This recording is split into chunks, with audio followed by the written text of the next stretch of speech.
Hello everyone, today we're going to discuss a hot and challenging topic. Why is there constant war in the Middle East? This is not a simple question, but from the pieces of history, politics and society, we can somewhat understand the root causes and find solutions for a stable future. First, strategic location and rich resources. The Middle East, a land located at the intersection of three major continents, Asia, Europe and Africa. This strategic location makes it the center of global interest.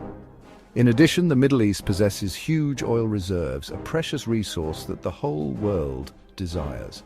But this has also turned the region into a never-ending battlefield, where outside forces constantly intervene to compete for control. Second, historical division and artificial borders. After World War I, the Middle East was no longer its own. Western powers, with cold lines on the map, redrew this region without any regard for the ethnicity, religion or culture of the people living there. Those artificial borders not only divided the land, but also divided the people, sowing the seeds of conflict that continues to this day. Third, politics and regimes. Most Middle Eastern countries are dominated by dictatorships or monarchies. When people are oppressed, deprived of their rights, the simmering resentment grows. The Arab Spring is a clear example, but instead of bringing hope, this movement led to chaos, civil war and bloodshed. Fourth, extremism and terrorism. From the deep wounds of political instability, poverty and social injustice, extremist groups have risen. Al-Qaeda, ISIS, names that not only spread fear in the Middle East but also globally.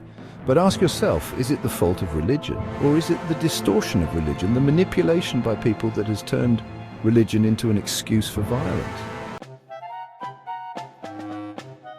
Fifth, economic crisis and young population. Look at the population of the Middle East, a young, energetic region. But what about opportunities, jobs, education? Everything is lacking. When young people have no future, they are easily drawn into extremist movements, becoming tools for distorted political or religious goals. Sixth, consequences of prolonged conflict. Before one war ends, new conflicts arise. Intervention by major powers, the collapse of states and cycles of revenge only make the Middle East sink deeper into the vortex of violence. Seventh, religious conflicts. Ladies and gentlemen, of all the factors mentioned above, religion is the core reason why the Middle East is in a state of endless war. But think deeper, is religion really the problem?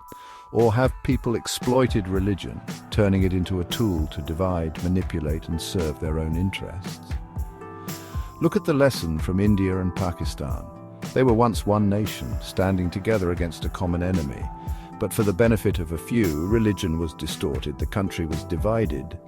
People who were once compatriots turned on each other and killed each other. Today, these two nations are still confronting each other, even possessing nuclear weapons pointed at each other.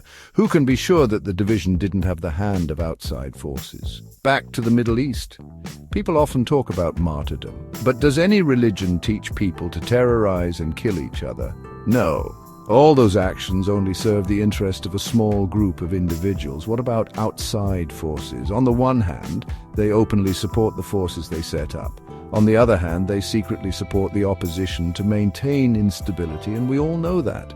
So, how can the Middle East be stable and develop?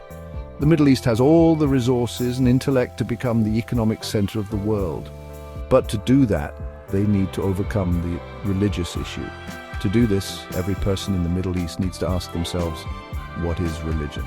Are the things we do truly in accordance with the tenets of religion? What is the origin of religion?